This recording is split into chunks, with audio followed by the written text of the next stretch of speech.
اگر وہ ڈیفینڈ کرنے تو اس کے پھر کس طریقے سے آپ کی افواج کی تشکیل ہے اس میں تبدیلیاں آئیں گی.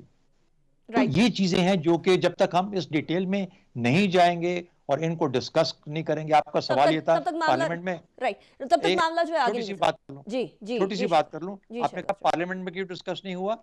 دیکھیے ہر پالیسی کا جو اونرشپ ہوتی ہے وہ گورنمنٹ آف دا ڈے کی ہوتی ہے. وہ کیوں لے کے جاتی ہے پارلیمنٹ میں؟ آئیڈیاز لینے کے لیے اور ڈیبیٹ کرنے کے لیے. کوئی نہ لے کے جائے تو لیگلی انکریکٹ نہیں ہے لیکن اخلاقی طور پہ تھوڑا سا سوالات ضرور اٹھتے ہیں کہ اس کو لے کے جائیں. میرا خیال ہے یہ پالیسی بھی ضرور ڈیبیٹ ہوگی جب پارلیمنٹ میں جائے گی. رائٹ. اچھا نذیر غاری صاحب، کیا یہ پالیسی واقعی میں حکومت کو اگر ویسے لے کر جانی ہوتی ڈیبیٹ کرنے کے لیے پارلیمنٹ کے اندر تو وہ شاید پہلے لے کر جاتی یا اب تک لے کر آ چکی ہوتی ہے؟ اب پارلیمنٹ کے سیشنز بھی چل رہے ہیں اور ان پارلیمنٹ کے سیشنز کے اندر اکارڈنگ ٹو گورنمنٹ اکنامک بل بھی لے کر آنا ہے تو اس کے اندر نیشنل سیکیورٹی پالیسی بھی لے کر آئی جا چکی ہوتی. اب تک اگر نہیں لے کر آئے پارلیمنٹ میں تو کیا ہم اس کو اس طریقے سے لیں کہ یہ پارلیمنٹ میں آنے والی چیز نہیں ہے؟ اینڈ سیکنڈری، جو جس طریقے سے یہ تینوں ڈومینز اپنی اپنی جگہ پر کام کر رہی تھی، foreign policy, economic policy, defence policy, یہ اپنی اپنی جگہ پر تو کام کر رہے تھے لیکن وہ جو اوور لیپنگ آف سیٹس ہوتا ہے وہ انفارچونیٹلی ہم لوگوں کو نظر نہیں آ رہا تھا. اسی لیے اکثر اوقات شکایت بھی سنی جاتی تھی، دیکھیں جی آپ کی فورن پالیسی صحیح سے کام نہیں کر رہی ہے. کیا ہم کولڈ وار کے بعد اب اٹھے ہیں، اب ہم نے انگڑائی لی ہے کہ نہیں جی ہم لوگوں کو ساری چیزوں کو ربط ڈیولپ کرنے کی ضرورت ہے، ہم لوگوں کو جو ہے وہ معاملات کو بڑے لیول پر، جیو اسٹریٹجک لیول پر دیکھنے کی ضرورت ہے انسٹیڈ آف یہ کہ ہم لوگ نی جرک ری ایکشنز دیں؟ یا آپ کو لگتا ہے کہ پہلے سے سب کچھ چل رہا تھا ڈاکیومنٹری فارم میں اب آیا؟ ایک تو یہ کہ ہر ملک کے لیے ہر طرح کی پالیسیاں ہوتی ہیں، یہ بھی ایک پالیسی ہوتی ہے کہ سیکورٹی کون کون سے سبجیکٹس میں اسٹیٹ کے لیے یا شہریوں کے لیے یا حکومت کے لیے یا حکومت کے اداروں کے لیے کس کس طرح سے ضروری ہے. اور اس بارے میں ایک اور بات کی گئی ہے کہ یہ سپریم انسٹیٹیوشن ہوگی، یہ پالیسی جو ہے وہ سب سے بڑا فورم ہوگا ڈیسیشن میکنگ کا. تو میں سمجھتا ہوں کہ ایگزیکٹو میں تو ڈیسیشن میکنگ کا سب سے بڑا جو فورم ہوتا ہے وہ کیبنٹ ہوتی ہے. اور کیا کیبنٹ جو ہے یہ اس سے بھی کوئی سپریم پالیسی کے نتیجے میں جو نیشنل سیکورٹی کمیٹی بن رہی ہے کیا وہ کیبنٹ سے بھی اوپر ہوگی اور ڈیسیژن میکنگ میں اس سے بھی جو ہے وہ اس سے سپیریئر ڈیسیژن میکر پالیسی ہوگی، میکنگ پالیسی ہوگی؟ ایک بات تو یہ سوال ہوگا، یہ اٹھایا بھی جائے گا، اس پر بات بھی ہوگی. اور دوسری بات یہ ہے کہ supreme institution of the state is the parliament, اور پارلیمنٹ کی اونرشپ کے بغیر کوئی بھی پالیسی ریورٹ ہو سکتی ہے، چینج ہو سکتی ہے، تبدیل ہو سکتی ہے، ختم ہو سکتی ہے اور اس کو کسی بھی جگہ سے ہٹایا جا سکتا ہے اگر پارلیمنٹ یہ محسوس کرے کہ اب اس کی ضرورت نہیں ہے. پہلے اس کو طے کیا جائے کہ پارلیمنٹ اس کی کیا اونرشپ دیتی ہے اس کو. اور دوسری بات یہ ہے کہ اس کا پھر اس کو ڈرائیو کیسے کیا جائے گا، یہ بڑا سوال ہے کہ اگر یہ ڈیفینس اور فارن افیئرس اور فائنانسز کو یا اکنامکس کو اگر ہم ایک ساتھ کر دیتے ہیں پھر اس کے بعد اس کا ڈرائیونگ اتھارٹی کیا ہوگی؟ کیا فائنانس منسٹری اس کو ڈرائیو کرے گی یا فارن افیئرس کو ڈرائیو کرے گی یا ڈیفینس منسٹری اس کو ڈرائیو کرے گی یا یہ نیشنل سیکورٹی کمیٹی ڈرائیو کرے گی؟ یہ بھی ایک اور سوال ہوگا. تو اس طرح کے اور سوالات ہیں، بہت سے سوالات ہو سکتے ہیں. اور پھر یہ کہ کیا ہمارا ریجنل، انٹرنیشنل اور نیشنل انوائرمنٹ ایسا ہے کہ ہم ان پالیسیوں کا اصرار کریں، استقرار کریں اور چلاتے رہیں جو پالیسیاں ہم نے کوڈ وار ایرا میں کی، اور کوڈ وار ایرا میں ہم نے نقصانات اٹھائے، سنگین قسم کے نقصانات اٹھائے ہیں اور وہ تباہ کن نقصانات تھے.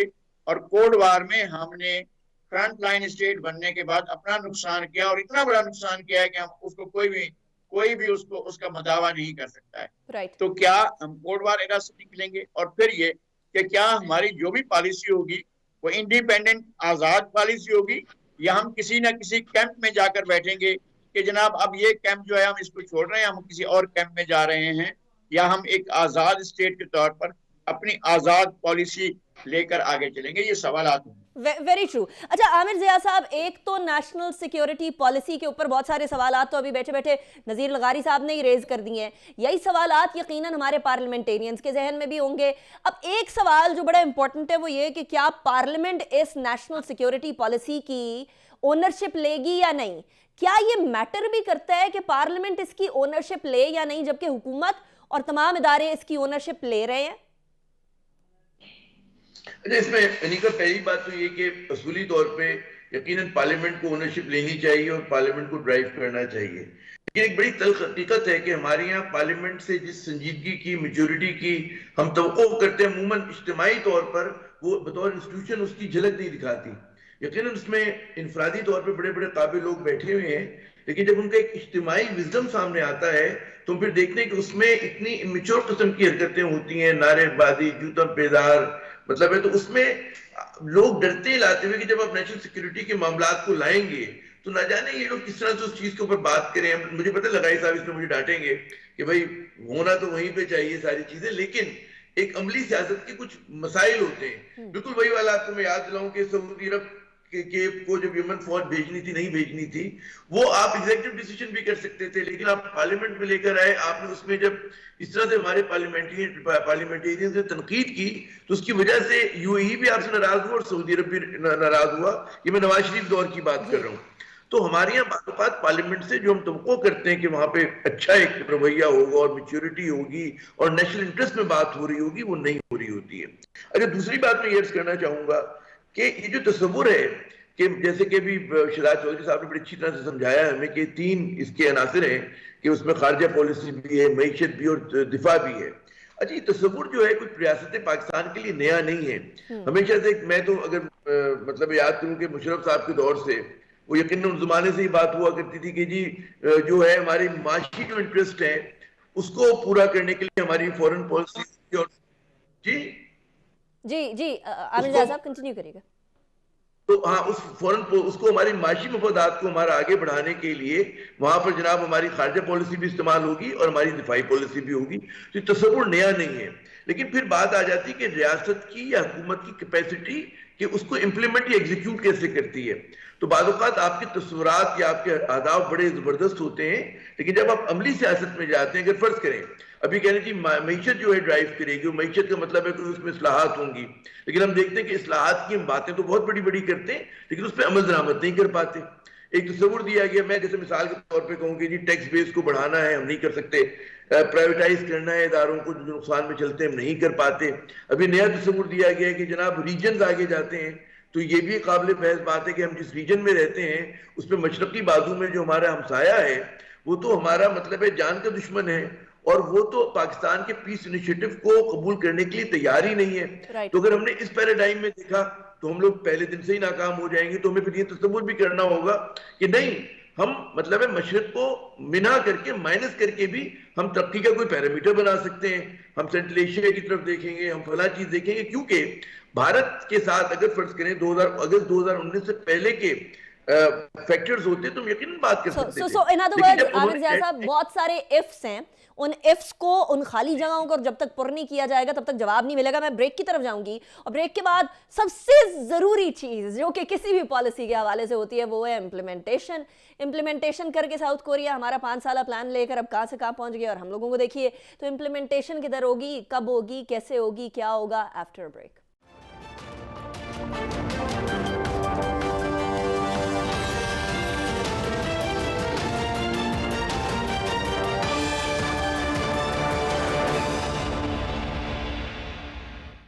Welcome back after break. Break پہ جانے سے پہلے ہم بات کر رہے تھے نیشنل سیکیورٹی پالیسی کے حوالے سے، اور امپلیمنٹیشن کے اوپر آ کر جو ہے وہ سارے سوالات کا ڈیڈ اینڈ آ جاتا ہے کہ امپلیمنٹیشن ہو جائے کوئی بھی پالیسی ہو تو that obviously can bring a change. یہاں اب تھوڑا سا اکنامک بل جو آ رہا ہے، جو فائنانس بل آ رہا ہے، جس کے بارے میں اپوزیشن نے کمپلیٹ اپوزیشن، متحدہ اپوزیشن کرنے کا ایک اعلامیہ بھی جاری کیا ہے. ایک بڑی امپورٹنٹ میٹنگ ہو رہی تھی، شاہد خاقان نواز صاحب بھی اس میں موجود تھے، نوید قمر صاحب بھی اس کے اندر موجود تھے، خواجہ آصف صاحب تھے اور مولانا اسد محمود بھی تھے. ان سب نے یہ ڈیسائیڈ کیا ہے کہ بھرپور اپوزیشن کی جائے گی اس فائنانس بل کی، اور اسٹیٹ بینک کی جو